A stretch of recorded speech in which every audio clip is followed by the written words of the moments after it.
right now, Hillary Clinton tops Donald Trump. An average of the 5 most recent national polls. You can see it there. It's less than a 3-point spread. Her lead is within the margin of error. The two close to call numbers make the next 99 days crucial for both nominees. Fox News digital politics editor Chris Stirewalt is here to help us break it all down. Great to see you today. Yay. We recovered from the convention. Have we? You look bright-eyed and bushy-tailed. Do I? You do. Makeup. We're ready to go. I know, Okay. smoke and mirrors. We love it. Smoke and mirrors are our friends. This is closer than a lot of people think it would be.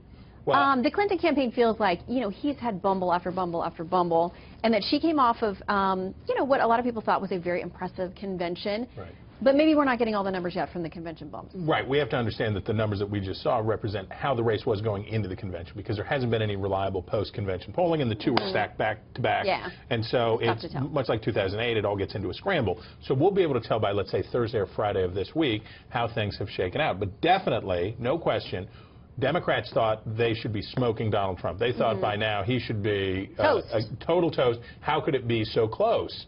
And the answer is Hillary Clinton is a terrible candidate. She's horrible at running for president.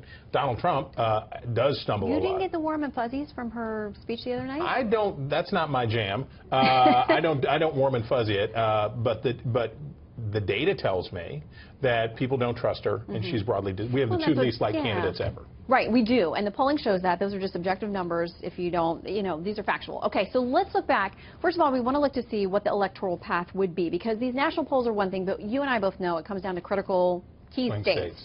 So let's look historically first. Let's look back at 2004 and look through the electoral results there as kind of a historic base. So this was the best that the Republicans did from 1992 That's a lot of red. to the present day. And it's that wedge of the middle of the country. And that's how George W. Bush beat John Kerry. And that's the map that Republicans have tried to recreate in 2008 and 2012. They wanted to do that. And you see the keys, of course, are you get all the traditional Republican states, the Deep South, Flyover country. the Deep South and the Intermountain West. You add in Ohio and you add in Florida, and you have that's how George W. Bush got reelected. And that works for Republicans. But it's not that way for Donald Trump right now. There are some states, there are some issues where he might have some problems based on demographics. Let's talk about down south. Yeah. Because that map, the South was all red. Right. You think there could be some blue down there this time? Well, okay, so Virginia has been trending. We thought maybe 2008 was an outlier. Virginia has been actually trending Democrat on the state level, on the local level. So we see Virginia as a more Democratic state. North Carolina has a large black population,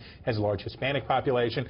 Certainly the case in Colorado, large Hispanic population. Nevada looks like a tough pull for Trump right now. And Arizona, even if it got to be a bad election, could be hard. So if you pull those pieces out, and you see there on this lavishly designed graphic that he comes up short of the 270 by a pretty substantial margin, and Hillary Clinton's over the top. 270, of course, is what you need. That's to be the Electoral College. So if he loses those, he needs another way through. He needs another way out. And is there a way? There sure is. I wonder if there's see. a graphic that reflects I that wonder if anywhere. we'd have something Is that would be appropriate. Oh, there it Crokinole. is. Our team is magical. It is very magical. talented. Mostly elves. But if you see those states in yellow there, and you see Pennsylvania, New Hampshire, Maine, Minnesota, and you might even put Iowa in. If you think there are a couple of others, you might think about Iowa, you might think about Wisconsin, but those represent states that could get Donald Trump over the top, even if those southern tier states go blue. These are states that he can look at because they have large white populations, predominantly white states with lots of blue-collar voters.